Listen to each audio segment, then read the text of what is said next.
Good afternoon. Welcome to ACCP's CSR Marketplace Virtual Program, and specifically for this afternoon's session on engaging hard-to-reach employees, hosted by Rocket Social Impact.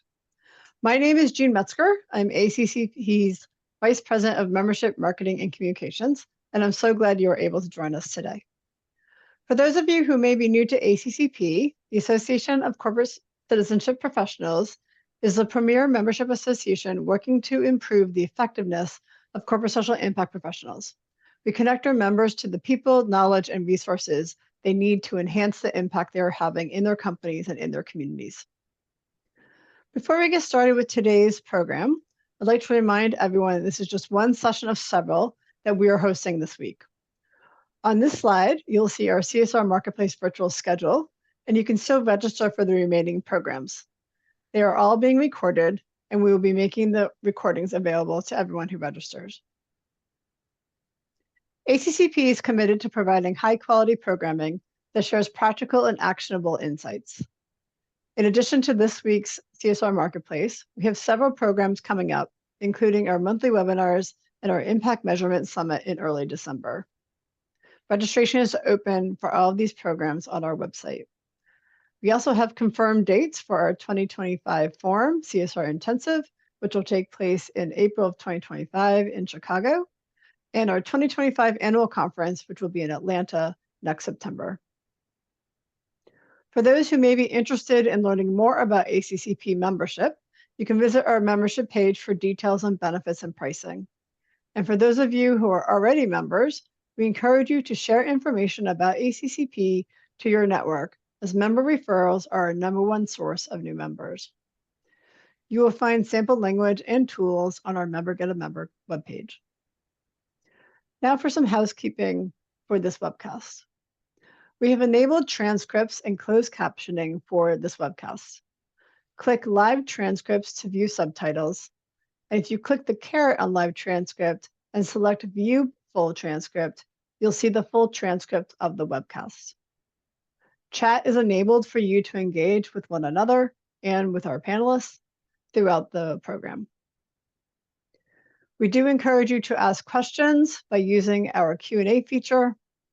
We have reserved time at the end to field those questions, but please ask them as the program continues. And with that, it is my pleasure to turn over the presentation to Rich Maiore, founder and president of Rocket Social Impact. Thank you, Jane. Thank you, everyone. Rich Maiore,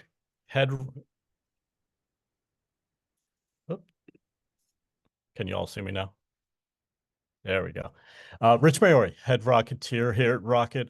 We are a social impact agency. We help companies with their corporate social responsibility. That could be strategy, implementation, communication. And a bulk of our work is employee engagement, specifically reaching them, activating them, and sustaining that. So we nerd out on this stuff. So today we're talking about getting those frontline employees and those remote employees who are generally hard to reach and certainly hard to engage when it comes to CSR. But we know a couple things, and they're kind of dueling priorities. One is the growth of a CSR strategy relies on these employees, but these employees are harder to reach, increasingly harder to reach, especially these frontline employees. So we're going to talk today about the various ways to reach them, activate them, and keep that goodness going. First and foremost, internal communication is a challenge. This was certainly in a post-COVID world. It has gotten harder. Employees, on average, and there's all sorts of stats out there, but this is one generally consistent, is employees get about 120 emails a day, send or receive. Kind of a lot going on there. And you go a little deeper, only about 77% of them are opening the internal emails.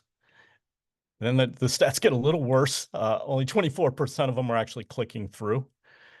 And when you get to the bottom line, about 30% of employees aren't reading internal emails. So this assumption that we're going to send one email out about a volunteer opportunity, about our CSR program to our employees, be it from you all or from the C-suite, and it's going to get read and acted on, is is a bit of a myth. It takes a lot of different ways to reach employees.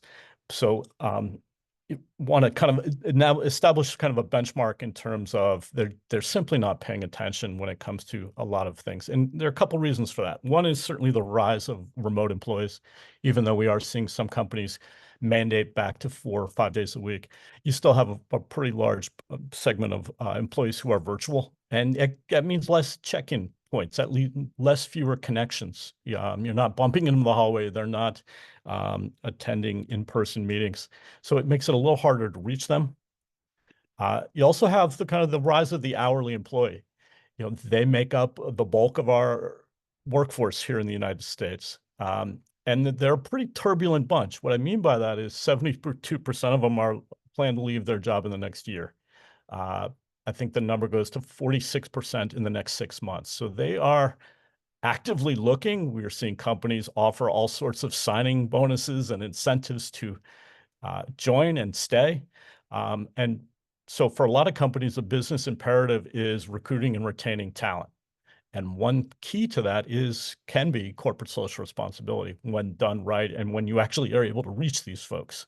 So, this is all laying out kind of the challenge we hear from clients every day and we see every day is terms kind of reaching these folks. Additionally, when you're certainly talking hourly employees, there's limited availability after hours. Some of these folks work a second, third job, or they go to school, so they don't have opportunities to volunteer. And a little disturbing for me is these stats here. We used to highlight, and we still do, the kind of the professional development benefits of volunteering. However, not everyone sees that. And certainly when you look at hourly employee and remote employees, some of them don't believe that CSR is really going to help them and volunteering is going to help them on a professional sense. So that's kind of one less incentive or motivator when you're talking to these employees you may have to overcome. So couple headwinds in our way in terms of reaching employees. So the result is you have this missed opportunity, both on a social impact sense, because you could be having greater impact when you have more volunteers and more employees participating. But more importantly, I would say, is a missed business opportunity to recruit and retain employees. And when you talk to them, they will say, volunteer program helps with job satisfaction. It helps with building culture. It helps with camaraderie. And these are things that keep people there longer. Certainly you're talking hourly employees. Some little things you can do to keep them there go a long way. And our premise is CSR and volunteerism is certainly a tool in that toolbox to recruit and retain employees, certainly millennials and Gen Zs who have indicated time and time again through research that this is important to them. So you've got these headwinds, and it kind of means a missed opportunity.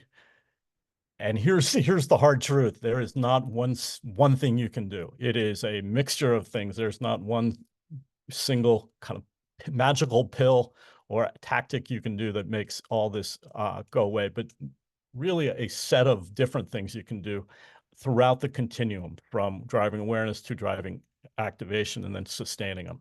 So don't despair. I hope some of you don't look like that image right there on the right. What we're going to cover today is some tips and ideas we've seen in the marketplace that we've used with clients to reach employees, to activate them, and sustain them. So that's really what we're going to cover. But hopefully you get some context, a few headwinds in our way in terms of reaching employees, be it remote or hourly, given the crowded communications, given that they're not really always paying attention to internal communications, and given that there's some additional barriers. All right, that's the bad news. Let's talk about the good news and ways we can do this. So really reaching employees comes down to a lot of different ways to do it. The traditional ways, and I'm sure all of you are doing these things, highlighting on the internet, newsletters, emails, team meetings, town halls, posters in the break rooms, lobbies, elevators, things like that. These are the traditional tactics. And I'm not saying stop doing these. These are good to do, but certainly what hopefully I've established in the beginning of this presentation is that you're going to need to do more. So, okay, what does more look like? And there are a variety of ways of doing more. But as I said, they're not paying attention. So we need to dial up the creativity, and we need to dial up the various kind of multiple different channels that we're going to try to reach hourly and remote employees with. So what that starts to look like, I'm just going to walk you through several tactics. It's really up to you to figure out, hey, which one kind of makes sense for you based on resources. And I don't mean money as much as I mean your time. Your time is really valuable, and where are you going to put it in terms of trying to move the needle internally in terms of getting more employees aware and engaged. One area probably the biggest priority we see is focusing on managers. Certainly if you're managing employees at a manufacturing plant or at a restaurant or at retail, you can make all sorts of directives down to them. It really comes down to the manager on the floor who's managing them. And these folks they have other priorities, and CSR is not one of them usually. But we do know these managers want to participate. They just need a lot of help and training in how to do that the right way. So creating that quick link with that manager and then empowering them to help you. So what does that look like? We do a lot of trainings for managers or playbooks, even including in some companies, CSR and their community volunteerism is part of a manager's performance review annual. And so they do look at that. And some managers are now paying attention to this more because they're being held to a standard and being held accountable for CSR. That's not the case at all companies, but we're certainly seeing a lot more companies put some emphasis on this. But when you're trying to move someone who's got a lot of other priorities, incentives, recognition, competition, bonuses, all these different kind of tools do work in getting managers excited and engaged so they can be your conduit to these employees, these hourly employees, remote employees. So these folks, these managers are the ones that are going to be your conduit to these employees. So we need to provide them with the messages, the how-tos in a very simple way. And then we need to recognize or reward them through incentives or some kind of recognition. And we do know that certainly in retail category, managers, sales managers and store managers are driven by competition. Friendly competition among each other is a great way to move them as well. So starting with the manager, certainly if you're trying to reach hourly employees, is critical. Then as we look to, and this is some of that same vein, how can we recruit champions? And they may not be the manager, but they may be someone else, a peer, that is, again, daily facing in person with these hourly employees, or dealing daily with a remote employee and reaching out to them. And again, the same idea, how can we empower these folks to essentially be our ambassadors for CSR and volunteerism down to these hourly folks? They reach them, they talk to them, they oversee them daily. How can you reach these folks and kind of motivate them and empower them to reach your employees? So managers, champions, they're critical. Increasingly, we're leveraging employee resource groups. Now, employee resource groups aren't designed for volunteerism. They're really a subset of employees tied to a specific issue or gender or race, ethnicity, all sorts of different things. But they all generally have volunteerism amongst themselves and in the community as part of the employee resource group experience. So while it's not their focus, they are open to it. And so more and more, we're making sure employee resource groups are aware of your CSR strategy, even doing kind of like a virtual or in-person road show to the various employee resource groups, and asking them what's the best way to reach hourly employees who may be part of your employee resource group. How do you reach remote employees through your employee resource group, and then kind of partnering with them to deliver the message down to the employees that are part of these ERGs. This is an area that we've seen a lot of success, and it simply requires some time. And again, I know that is precious, but it does bear fruit in terms of we've seen many employee resource groups kind of blend with their CSR team, and there's a shared, mutual value. This employee resource group gets volunteer opportunities for their members, and you all get a new ally and a pool of employees that seemed probably more ready to be activated when it comes to volunteerism. Another area we've seen is literally making this part of the first day or the first week or the first month experience for new employees. This requires you partnering more with HR, but this is really where we're seeing some companies really step up, is saying, we're going to get to them early, meaning the first day. As part of their orientation, they are required to meet with the CSR lead, or they're required to meet with an internal champion for CSR. And if that doesn't work, we've seen you using some of these employee engagement platforms like Benevity and Submittable and others, Deed and some others. You're able to send kind of like what we'll call a cause card through that employee engagement platform to the new employee. And that instantly starts to set in their head, this is a expectation. This is an opportunity for me as an employee to, well, the company's talking about it to me on my first day or my first week, so it must be important. So it must be something I need to pay attention to. So you're kind of signaling to employees right away, the new ones, that this is important, and then sharing with them how to get involved. I've seen other things, a memo on the first check, using the HR, the HR systems for clocking time to have messages around volunteerism and CSR. So again, nothing that really costs anything, but except your time and effort to do it. But we are seeing this be quite successful and certainly getting new employees aware and engaged. Another area is, so you got to dial up the creativity. So have that extra cup of coffee, do whatever you need to do to get in that creative space. But we've seen a variety of creative ideas. If you've heard me talk in the past, I've highlighted what you see there on the right. Heineken, they wanted not just consumers, but employees to know about a carbon-free brewery they developed in Germany and they built. So they hired an influencer to highlight social media, and he toured the plant and took pictures and videos and posted on social media. And those would, caught the attention of not just consumers, but employees. I'm not saying run off and partner with an influencer, but it is the idea is it ties back to that creativity. One client sent postcards to employees at home because they weren't reaching them via internal emails. So we've seen all sorts of things, mobile apps where they're creating, CSR team is creating a mobile app that employees are then encouraged to download. Certainly effective with plant and hourly employees who, that may be the only way to reach them. They do not have laptop access. The best way to reach them is through their phone. So text messaging is now taking off in two. So dialing them that creativity, it all depends on your culture and the tools you have there, but there are all sorts of different ways, aside from reaching the managers or the champions or partnering with HR, that you can begin to reach these folks. Another, I say simple, it's never simple. I realize creating a new potential logo or messages, but we are seeing a variety of companies kind of dial up their messaging and their naming, even the visuals when it comes to their volunteerism or their CSR program.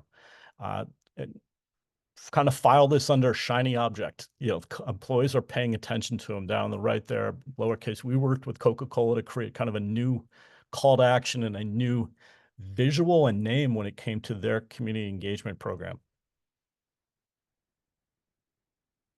And this creates kind of a rallying cry or a call to action that ideally breaks through the kind of the traditional messaging.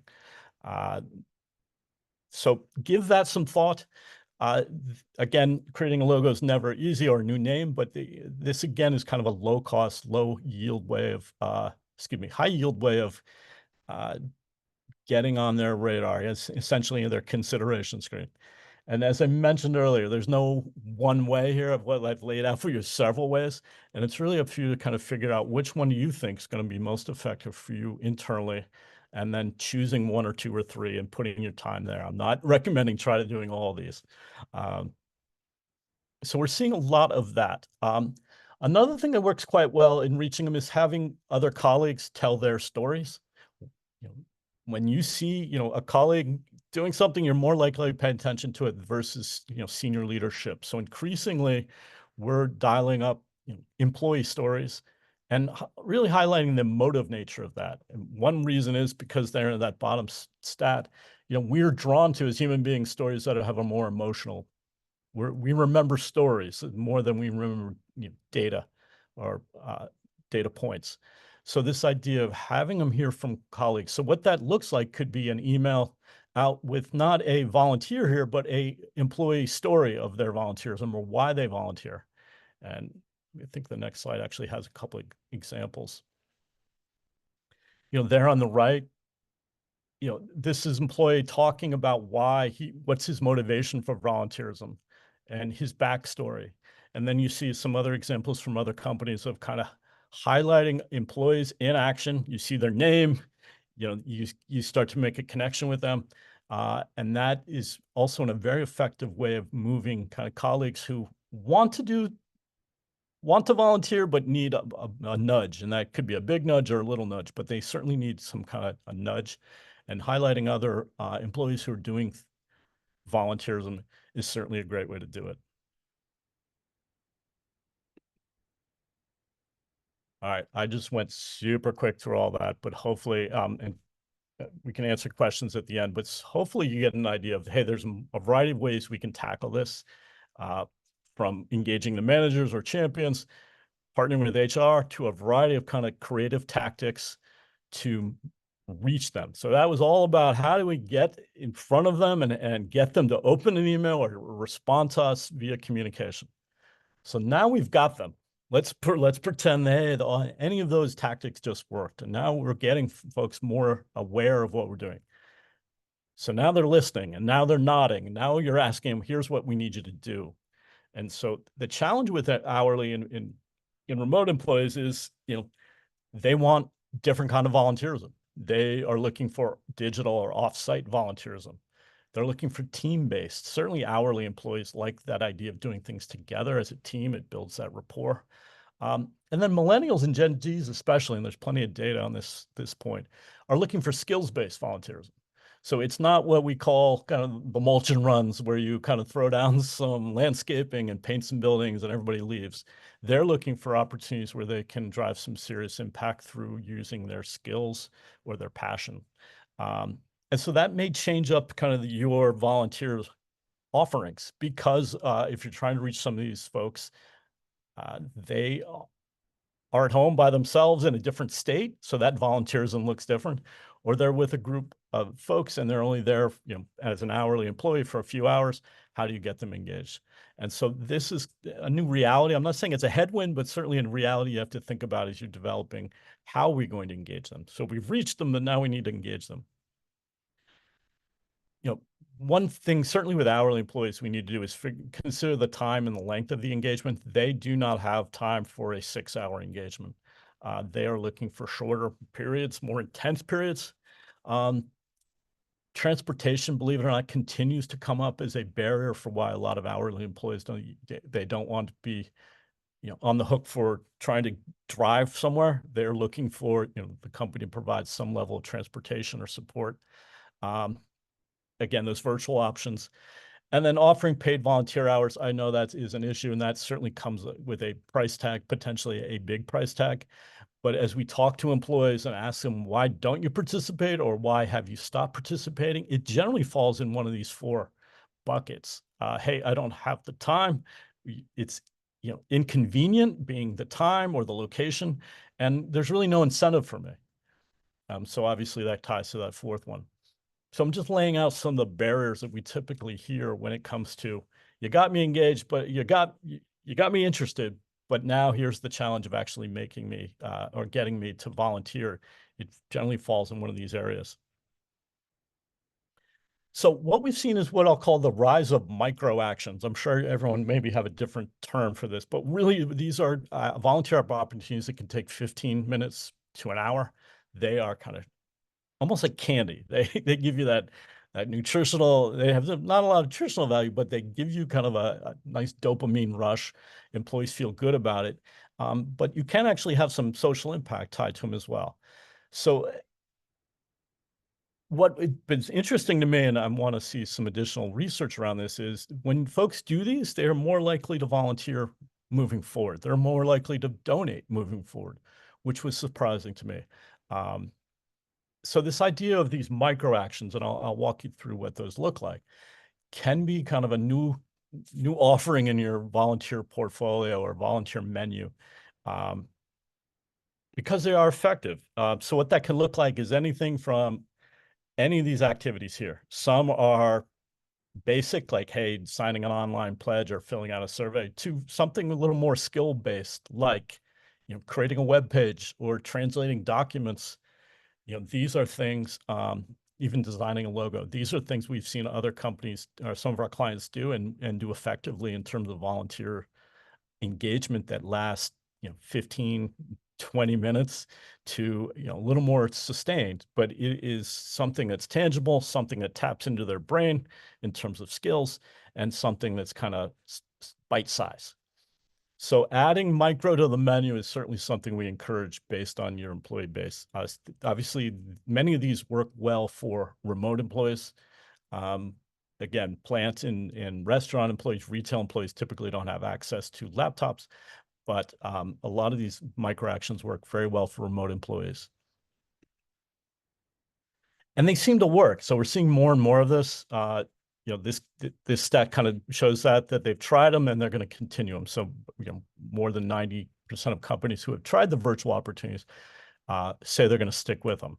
And certainly there's some cons to virtual opportunities. They may not have sizable impact, but I would argue if you have a lot of virtual volunteers in the aggregate, you are maybe moving the needle based on the volunteer engagement activity. So I would preface that or hypothesize that virtual volunteering is here to stay. How do you manage it? How do you create it and manage it is really the question. So you can get the most maximization of it. And then skills-based, certainly a rise in skills-based. Nonprofits are certainly the smarter ones. Many years ago, started figuring out that this is important to them. It's important to companies and their employees who want to do more skills-based. And that can mean a little more involved. So it's not just translating a document now. It's providing, say, technical expertise or helping with IT review and data management. Depending on the employee's expertise, there are a variety of kind of what's that translatable, deliverable, or impact or engagement they could have for the nonprofit. So that could look like anything from your finance team working with a nonprofit's finance team to kind of provide some expertise and guidance or mentorship. Same thing on the IT side. So there's a variety of ways that kind of skills-based can show up. And it doesn't have to be just your tech folks, though that's generally the first thing nonprofits are looking for, but certainly your marketing team, your advertising team, HR, all of them have a superpower that is applicable and needed by most nonprofits. So skills-based, I think many of you already have this as part of your volunteer menu, but it's worth remembering that this is important, certainly to Gen Zs, millennials who want to see some impact with their volunteerism and want to use their skills for volunteerism. Hey, here too, we have to dial up the creativity. It's getting a little harder. So, again, how do we make sure that the engagement is, engaging? It catches their attention. It speaks to them in terms of a topic, and there's some impact at the end of it. So we've seen nonprofits and companies, and there are two examples there on your right, that do both. So Rise Against Hunger kind of created a virtual impact trip to Tanzania, not getting a lot of volunteers to go to Tanzania, but actually bringing Tanzania and the experience to volunteers via kind of an animated PowerPoint that showed them the story, the issues, and then kind of brought the employee on the volunteer on an opportunity to kind of learn more and do more. Ascenda there created literally a game around their corporate social responsibility online game that the employees could play. Twofold. They were learning about the importance of corporate social responsibility, but also learning the importance of the strategy from the company and where they focus and what they're trying to do when it comes to corporate social responsibility. All sorts of other ways you can kind of nudge and incentivize employees to learn more and do more around corporate social responsibility. We've seen quizzes and trivia, and then if you do that, you win a badge that you can put on your email signature that other employees start to say, hey, where did you get that? It creates kind of a little awareness that way. I realize that some of these may come with a cost, but think of it as generally a one-time investment that then you can kind of use again and again, year upon year. But again, dialing up that creativity when it comes to volunteerism. So you're reaching employees kind of where they are, and a lot of them are on their phone. hourly employees especially, and how can you kind of engage them through some more creative means that are out there. And I'm happy to share more. This is just a small segment of that. We have a library of that kind of stuff. So the idea is that when it comes to engagement is, as I said, providing a variety of opportunities, but really emphasizing and making sure that virtual volunteering and virtual engagement is part of your menu. So let's pause here. We've talked about how we're going to reach them and leveraging managers and HR and creative ways to reach them. And we've talked about now that you've got them interested, the different ways you can get them active, and virtual volunteering probably being the main one there. And now it really comes to, okay, now they've done it once or twice. How do you keep that goodness going? And because you're putting a lot of effort in steps 1 and 2 in terms of reaching them, activating, how do you make sure that we're sustaining them? And so there's certainly some different ways, and I'm sure many of you do some of these things, but obviously incentives, recognition, and rewards, are the main thing to keep them coming back. Now, that can look like a variety of things. Incentives, recognition, rewards can look very, I'll say elementary, where you're essentially sending them a thank you for volunteering, all the way to kind of more involved things. Starbucks there on the right had kind of, you earn points for all the different volunteerism you did, and you reach different levels based on the amount of volunteerism and engagement you did as an employee. And then at the different tiers, there were rewards and prizes and things like that. So pretty advanced. And then kind of in the middle, you have dollars for doers, paid volunteerism. And that certainly is I think 50% or more companies have something similar to that. And that's certainly effective, but it certainly has a cost as well. So you have to kind of manage that.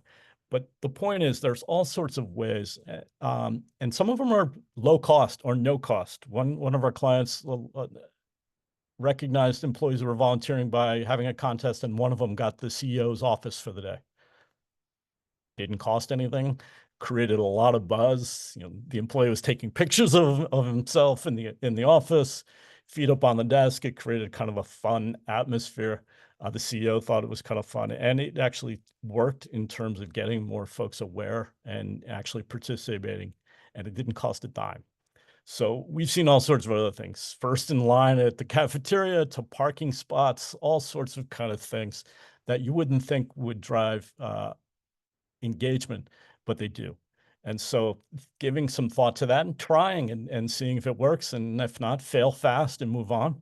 So the main point here is there's a spectrum of ways you can incent and reward folks for volunteering that starts to make it a habit with them. And that's really where we want to get to. So they are more likely to show up for your volunteer opportunities. And there's a variety of ways you can do these kind of incentives. But recognition generally is the number one thing. We can talk about the CEOs and taking over the CEO's office all day long. That's generally only happened once a year, maybe. So really what we're trying to do, and research shows us out, is recognition is generally what drives folks as their top motivator. So ensuring, not beyond just a thank you card, how do you keep that goodness? How do you recognize employees? You see the stat there, 37% would want that personal recognition. That would encourage them to do more. And so recognition can look like many things. It can be, manager to employee, all the way to company-wide recognition programs. And there's team and peer-to-peer. And so there's a variety of ways of doing it. They don't all have to cost much either. The prizes or the recognition, sometimes just recognition that is alone is enough. Could be a phone call from the CEO. Most companies do some type of message from leadership or the CSR team thanking an employee for participating. And again, my premise is you have to go beyond that. Think a little more creatively, but think recognition. If you finally have done all the work to finally get them aware and engaged, how are we going to keep them coming back? And recognition is it. So it's no surprise we're creating a lot more kind of employee recognition programs with a name and a nomination, and in some cases sustainable, very significant prizes, if you will. from making a grant in the name of the employee to their favorite local charity, to even the employee getting some monetary bonus. But inevitably, us as human beings want recognition. So tapping into that recognition, if you only have one thing to do when it comes to trying to incent or reward or recognize employees, make sure it's around the recognition. And again, there are a variety of ways to do it. They can be very complex and sophisticated and global, or they can be very, very specific and in that moment where the employee, the manager is just thanking the employee for helping. And it could be a gift card, and it can be something far more sizable. But again, recognition should be the top of your list to keep them coming back. Some other tips as I was talking to some clients, I say, hey, what are other ways? I'm presenting on this topic. What are other ways you've seen work at your current job or past jobs? Creating a champion or an internal council just made up of hourly employees or just made up of remote employees is one way that one company found very effective. They have very unique needs, as we've talked about or I've laid out, and ensuring that they are kind of talking amongst their peers who have the same challenges, be it hourly employees or remote employees. So creating a council or champions of these hourly or remote employees is one way. Many companies have kind of that moment in time, that volunteer day or week or month. And the reason these are effective is it does start to get into the employee's mindset of, oh, it's April and we do this every April, so I better participate. Like, it becomes expected from the employee that this is going to happen, and it almost becomes expected from the employee that they need to participate because it is a company-wide effort. And again, it can be a day, a week, a month. Doesn't quite matter. The point is to create this moment in time that you can reach out to them and grab them, and they start to remember and recognize that this is important to the company and I need to be participating in that. And then we're seeing them do a lot more feedback loops, but the idea is not waiting to once a year annual survey. So actually developing a 2 or 3 kind of question survey that goes out more frequently. So you're doing kind of shorter surveys and doing them more frequently to get feedback on where and what is resonating with employees when it comes to volunteerism, is messaging, opportunities, recognition, rewards, and using brief surveys via SurveyMonkey even to ask employees kind of what's resonating and what's working, and not waiting on an annual basis, but doing it quarterly. In one case, we have one employee does it once a month. They check in with their main volunteer leads or champions, and those champions then push out the survey to their hourly or remote employees to get feedback. So that's another thing that we've seen work quite well, and be able to, in almost real time, be able to shift some of your strategy based on the feedback you're getting versus waiting a year, like many companies do. So some tips from peers in the space, and then tying to business. Trying to measure all this can be a challenge, but the more we see tied to business, obviously the more potential resources come your way because you're aligning with business priorities. So you're not perceived as a financial loss space, but actually something that's going to help drive business priorities and revenue. So that, most companies have these kind of basic metrics that, the percentage of employees who participate in volunteering, would recommend volunteering to a colleague, report it's valuable, and will continue. These are some of the if you have somewhere to start, generally we recommend start here. Now, some of these are outputs and some are outcomes. So ideally something like who will continue to volunteer. That's a nice outcome of them spending their time volunteering. So these are kind of the basic metrics that we hope clients can engage.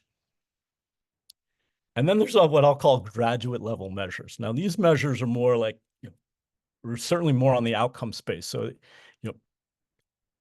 they have a higher job satisfaction because they've been volunteering. The likelihood to recommend a place to work is a critical one because certainly hourly employees come and go quickly. And if you can get a few to stay and actually recommend this as a place to work to colleagues, it helps with recruiting. And all these things then cut down on HR costs, cut down on training costs, and can boost reputation. But we've been able to work with some clients to show them that the training cost has gone down because the retention rate has gone up because of the volunteerism. And so suddenly the volunteer director is looking a whole lot better in the eyes of the C-suite because they're actually showing how they're saving money for the company via a strong volunteerism program creates a better culture. Better culture creates happier employees. Happier employees are less likely to leave and potentially even recruit other employees, new employees. So these are kind of some of the metrics that we've seen help sustain an overall volunteerism program and help it grow and get some employees to show these hard to reach employees and these hourly employees to get their feedback and then to kind of play back to them what we're seeing. And hopefully they start to see some of the improvements that you're making based on their feedback, which is another way to get them coming back and doing more. All right, gang, we've covered a lot. This is like the speed version, so I'm sure there'll be questions and we'll certainly make sure we get this presentation to everyone. But in recapping, let's remember there's not a magic pill here. There's not a single solution when it comes to reaching them. I shared with you a variety of different tools you can try to use, engaging them, again, a variety of ways. But creativity is required. I say persistence as well. This won't happen just once. You can't just do a creative TikTok video and put it out there and expect everything to change. It will take some time, but you are starting to create kind of a new way of communicating with employees, and they will pay attention to kind of new ways of doing things. We've got to recruit and incentivize and recognize your colleagues. The micro actions do work, and you're talking, and this is from a guy who's quite skeptical of this, but we've certainly seen over the pandemic and then post-COVID, it's remaining that virtual volunteering is here to stay. And then it's really about how do you manage that and how do you maximize that? And then recognize. It really can be a simple fix. It doesn't have to be a global program, though you can start small and then go bigger. But this idea of recognizing is really critical to keeping them coming back.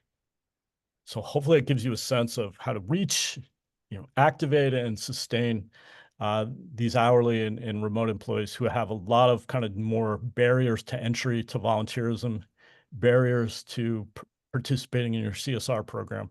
And if you can lower those barriers, they will participate, and that will help drive greater social impact for you, obviously, but also business impact. And I emphasize that more because once you're able to show business impact, it makes it easier a bit to defend budget and grow budget and resources, not just budget, but people and time and prioritization. All those things that you kind of need. If those things get solved, your CSR strategy can go a long way.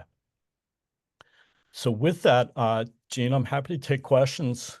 And guys, if none of that works, certainly reach out, send me an email. We're happy to do a call to learn more and diagnose, if you will. But certainly here to be a resource for you all.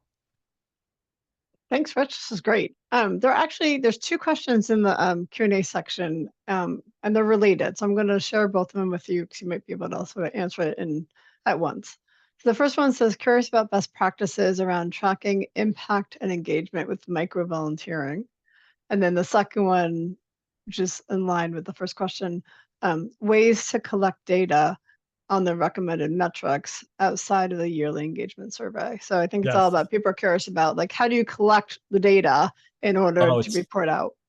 I've seen some poor clients of mine pull their hair out trying to get employees to log their hours. So maybe a frequent complaint, hey, we just invested in a new Benevity or a Deed or submittable platform, and we can't get our employees to put their hours in. So, and then I show up with, here are your graduate level metrics. And they're like, dude, let's start with the hours first. Incentives and recognition come even with the hours. Hey, do this. And then we're literally highlighting folks who put their hours in on the internet is a basic way that we've seen in emphasizing again and again, this is expected. You need to use this platform, and this is what you need to do in terms of logging your hours. So incentivizing them with, hey, do this, and you may win a grant, and then recognizing the ones that start to do it, even to their managers. So I have seen a CSR team reach out to a specific department saying, we noticed you have 100 employees in your department, only 20 are using our digital platform. Manager, it's on you with us to get the other 80% to participate. So hopefully that answers the question around getting folks to kind of log in the basics, which still drives us nuts and drives, I'm sure, everyone nuts on this call. When it comes to virtual volunteerism, it's a little more challenging. Sometimes the nonprofits reach out to the volunteers once they're identified directly. And so what we ask the remote employees to do, the ones who are doing the virtual volunteerism, is send an email, and this can come from the digital platform, or it can come from the CSR team, or even the nonprofit. Briefly, 3 to 5 questions for the employee of what they did, and did they find it satisfying. A quick kind of, after they submit, the volunteer submits what they've done, they quickly get a quick survey back of how long did it take? Did you find it engaging? Would you like to do it again? And so they generally, because it's 3 to 5 questions, they'll do it. And the percentage of folks actually participating in the survey is quite high. So again, because they're used to doing kind of virtual engagement like that. So that's how we've been able to measure virtual, though it is, I would argue, not easy. I get it. And I've heard make it easy, like whatever you can do, make it as easy as possible. Like everything, you would think creating a nice digital platform for everybody would be easy. And then getting them to put their hours is not easy. Yeah. I had a nice full head of hair before I started this gig. It'll drive you crazy. There was a question actually in the chat about how best to reach unwired employees. So unwired, I assume by no computer. Well, no computer, but even don't look at emails. Like, how do you We get a lot of this, certainly from manufacturing companies, construction companies, the John Deeres and the Caterpillars of the world, unionized companies who, hey, our union members aren't allowed to use computers. It comes down to the phone. It comes down to the manager. And then it's other ways of reaching them outside the building. So we had one client put a quick little flyer on cars and the windshields of cars in the parking lot. They were at wit's end of how to try to reach these employees. I mentioned one employee sent postcards to employees at home with a QR code of how they could get involved. So that it does require some creativity, but generally we start with the phone and the manager. Can you text them? And can the manager, as I said in the beginning, can the manager really be the main contact point for that first delivery of message? Great. Last question, because I think we're getting close to time. Yeah. What internal departments have been the best place to start? HR, internal comms, CE&I, C-suite, in order to get buy-in? No, it's a great question. In our experience, HR has been most receptive. Internal comms has a lot of priorities, and I'm sure folks have heard, hey, that's great, but you're going to need to wait in line. And so the idea of waiting in line to get some mention in the internal or external social media or internal newsletter can be a little mind-boggling. HR is generally where we start. They can get to the employees day one. They're generally alerted when an employee has some issues. So generally, if you can make the HR team kind of a partner in this, because your goals can be quite similar. They want to recruit and retain great talent, and you can be a tool to help them do that. So partnering with HR is increasingly becoming something where we bring in HR managers early on to programs to make sure that they understand what the CSR strategy is and how they can play a role in supporting it, and vice versa. Great. Okay, last question. We'll just put in. Any ideas for engaging employees whose work hours are regulated, like employees with billable hours or customer service employees whose hours are often superstructured? Yes, it's a huge challenge, and I wish I had a perfect answer. What we have seen is paid time off, or allowing a department to take 4 hours off to go do a volunteer event and then all coming back. And I know that has a cost because you have to replace those folks who you've taken out of the call center. Those are some of the best, and I'm happy to share more if that person wants to drop me an email or you send me their email. There are some specific, we've seen T-Mobile do this quite well with their call centers in terms of rotating employees So allow some of them to volunteer while the others cover, and then they switch roles. But it is a challenge, certainly for union and call center employees, that type, who are very kind of fixed to a location and fixed to a very specific time. That's great. With that, I'd like to say thank you, Rich, for sharing your wisdom with us today and with our audience. Thank you to all the participants who called in. We appreciate your time and hope you found the program valuable. Before you log off, please, there's a very, very short survey link in the chat, and my colleague is going to show a QR code as well. Please share your feedback on the session. Helps us for future programs. And with that, I'd like to thank everyone, and I hope you all have a great afternoon, and we hope to see you at a couple more of our CSR Marketplace virtual sessions this week. So thanks, everyone. Thanks, everyone.